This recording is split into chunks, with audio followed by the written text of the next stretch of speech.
ଆପଣମାନଙ୍କୁ ଗଣେଶ ଚତୁର୍ଥୀର ଅନେକ ଅନେକ शुभेच्छा और शुभकामना। देखो मत गैस गोटे छोट हाँडीटे बसी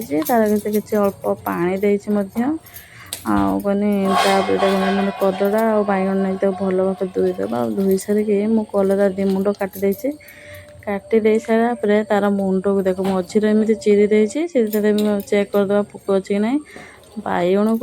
को भी एमती मझीरे फाड़ कर चेक करदे पोक अच्छी कि ना आम पकईदे हाँ भर पकई सारिकी तार ढांकुर दबा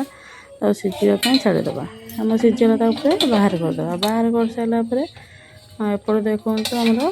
कढ़ई बसईदे कढ़ई बसई सारापर किसी अल्प तेल दबा तेल दे सारापर आम आग रखी बड़ी ताक पकईदे बड़ी गुड़ाक भल भाव भाजीदे बाहर करदे बाहर कर सारापर गोटा जीरा पकईदे जीरा टे फुटी आसला कटा पिज पकईदे पिज भल भाजी आसला मैंने रसुण कंचा लंका रखी भी पकईदे काटिक छोट छोट कर रखीदी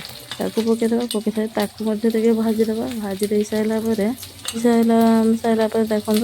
मुझे बैगण आउ कलरा को एमती चकटी नहीं पकईदे पकई सारापर भल भाव घाटीदे घाटी दे सारापर से लुण पकईदे लुण पकई भल भाव मिसईदे से किसी शुखला लंका गुंड तापर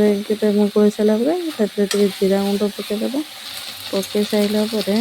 गुंड पकई आम भाजी को रखिदा बड़ी को भल भाव गुंड कर पकईदे पकई सारापर देखो आमर रेडी होगला कलरा और बैगणर भर्ता।